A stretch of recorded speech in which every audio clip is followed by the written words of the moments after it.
afternoon mga kalakwatsero. So today is Saturday, September 13. Yan. So ngayon nandini tayo sa may Tanawan City, Batangas. Ito na yung boundary ng Santo Tomas at saka Tanawan mga kalakwatsero. So yan, tanong natin ang Welcome City of Tanawan. Yan. So dini tayo mag-update. So mag-update tayo doon sa may Mira City at saka sa Tanawan Sports Complex. So matagal na tayong hindi nakapag-update mga kalakwatsero, almost 5 months na. No? So marami tayong mga kaibigan na magpa-update. Hindi na tayo nakapagala din sa may Tanawan City, Batangas. Yun. So yan, shout out natin ang ating mga kaibigan din sa Tanawan. Medyo marami-dami. So ito na yung city proper ng Tanawan. So tanawan natin din ang Victory Mall. Yun. So, konti na lang mga kalakwatsero, doon tayo sa may Sambat Star Toll kasi nandoon yung location ng Mira City. So, doon tayo mag-aerial video tayo. So, tara na. Continue tayo sa ating lakwan sa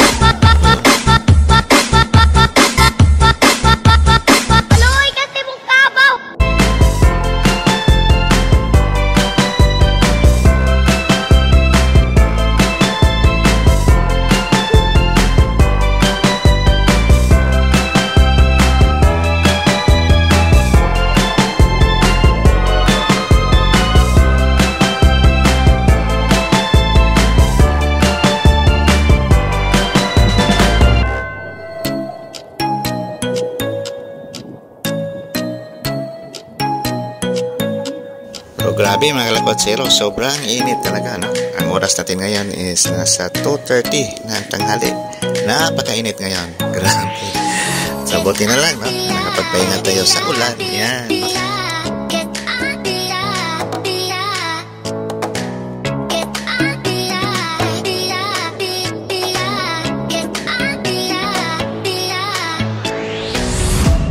So yan, start toll na pala tayo, no? Ng Samba. Yan. Malapit na lang, konti na lang mga kalakwatsero. Nandiyan na sa unahan, no? Tanaw na natin din ang Mira City.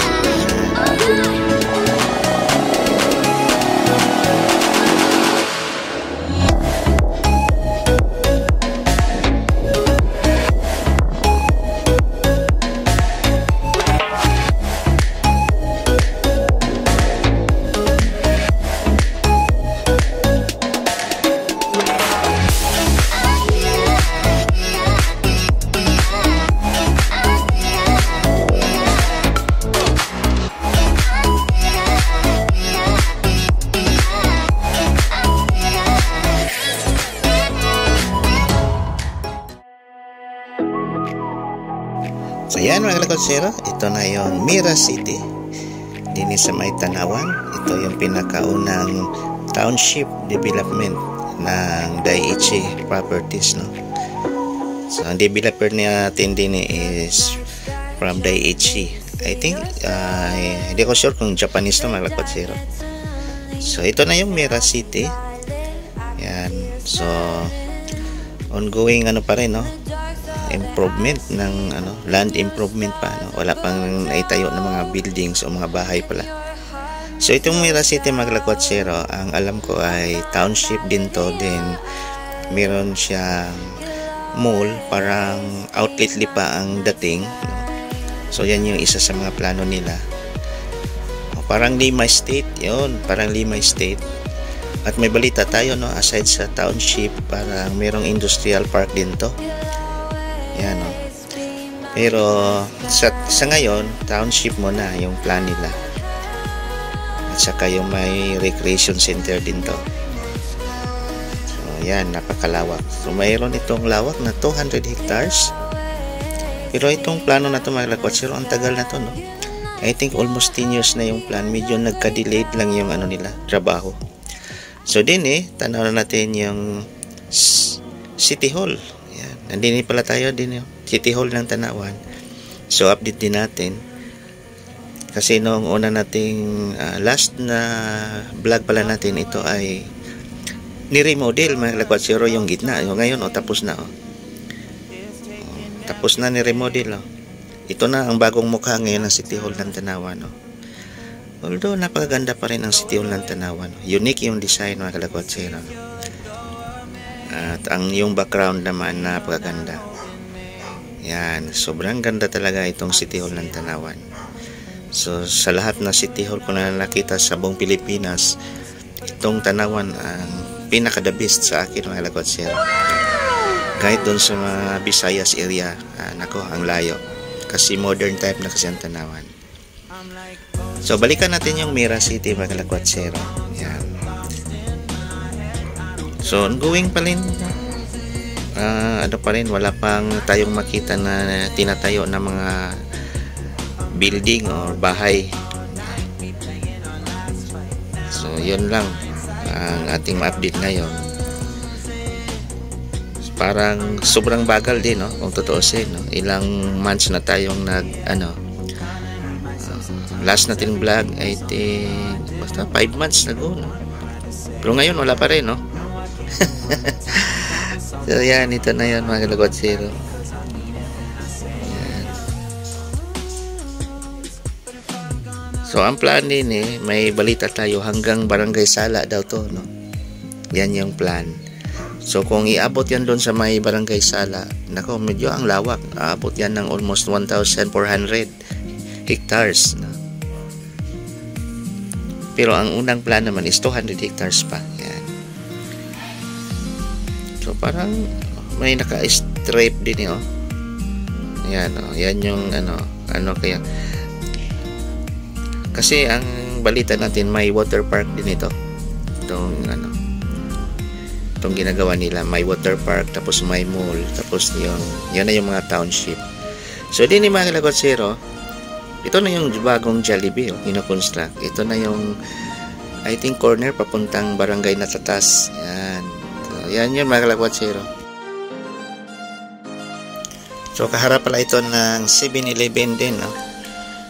So kasi ngayon nandini tayo sa may likod ng 7-Eleven nag-aerial video. Dito tayo nakapwesto mga Lakotsero. Harap lang ng itong Jollibee. Yan.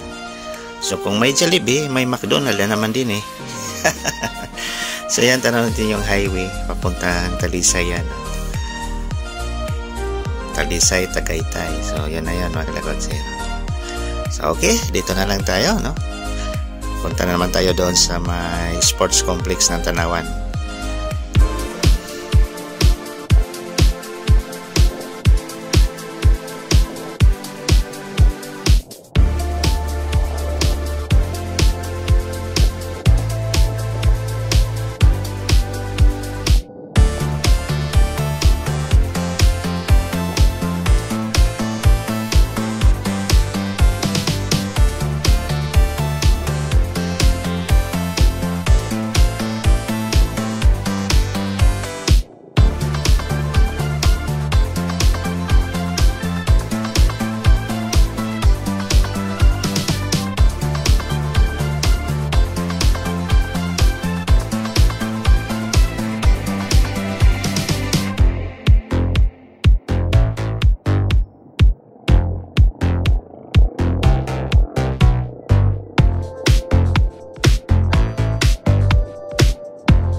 Ayan mga Lakotsero, malapit na naman pala ang asidira din sa Tanawan, yung tinatawag nating night market, no? Busy naman itong lugar na to.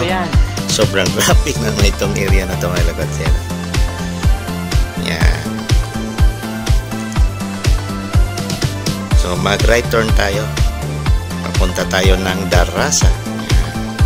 So alam mo mga Lakotsero, itong area na to, hindi pa rin nag-improve yung traffic light, no? Ang pangit pa rin tong lugar na to.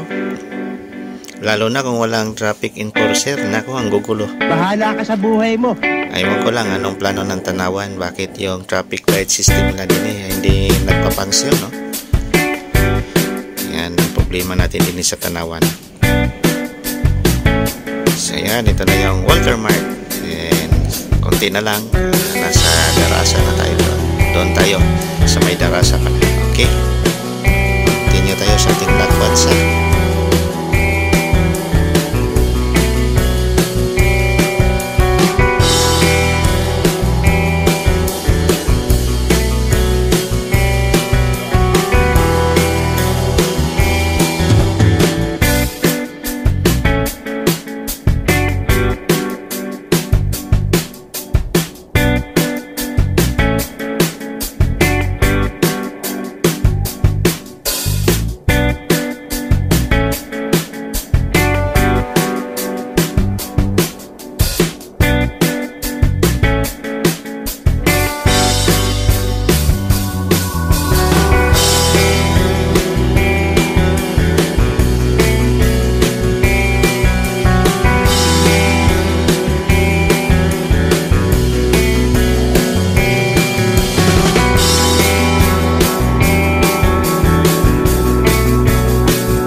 pasok na.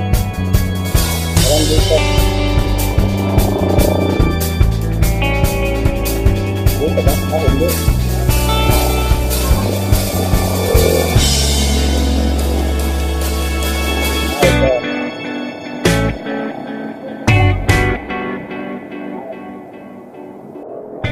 So left turn tayo. Ito na yung papasok doon sa mga sports complex, mga lakwatsero. Medyo hindi maganda ang kalsada, pangit pa. Bahala ka sa Ang buhay dami mo. pang basura din sa gilid. So ito na yan, oh, kalsada. Oh.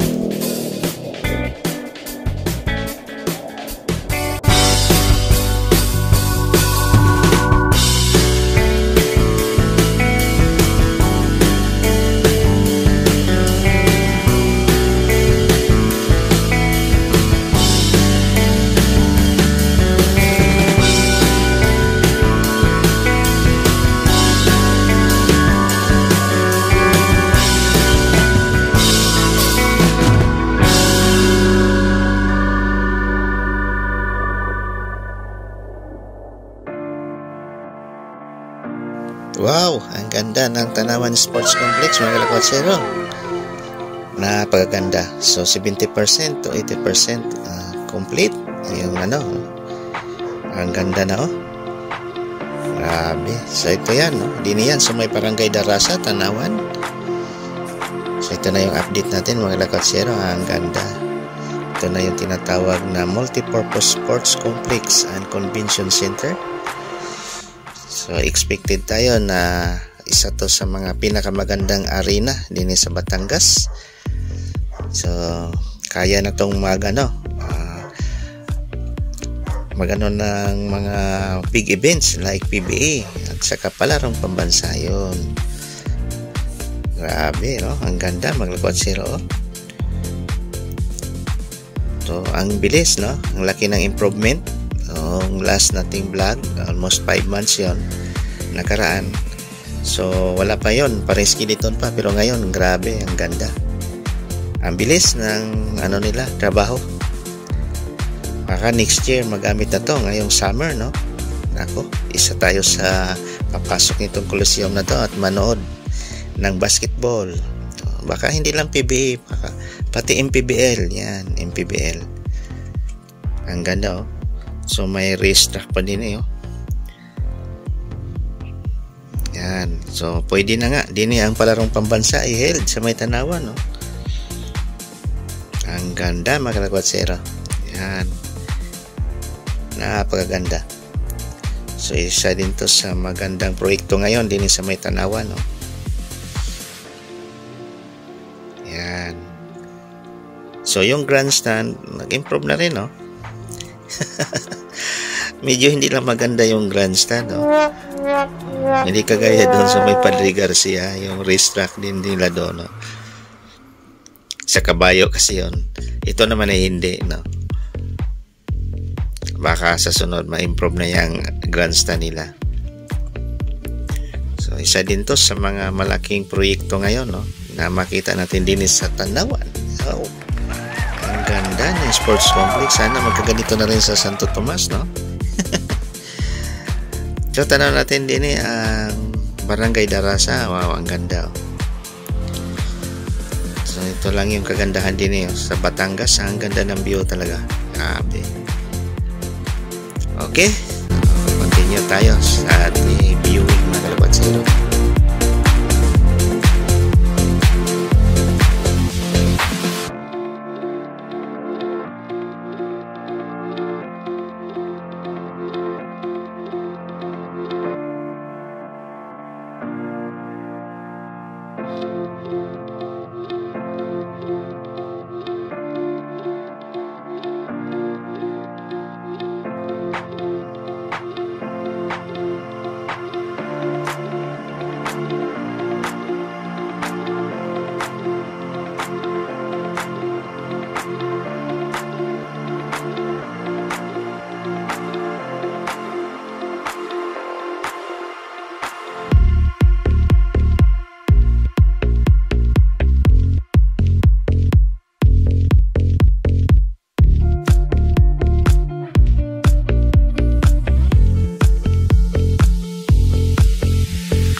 Okay, pauwi na tayo sa Santo Tomas, mga kalabatsero. Maraming salamat po sa inyong pagpanood. Thank you very much pala sa ating mga bagong subscribers na nadagdagan naman po tayo, no? Maraming salamat po. So, sa mga hindi pa nag-subscribe, subscribe naman kayo, no? Para kayo ay ma-update sa ating mga lakwat sa within Santo Tomas hanggang kasulok-sulokan ng Batangas. Maraming salamat po sa inyo. So, dito na lang. God bless us all. Thank you. Bye-bye.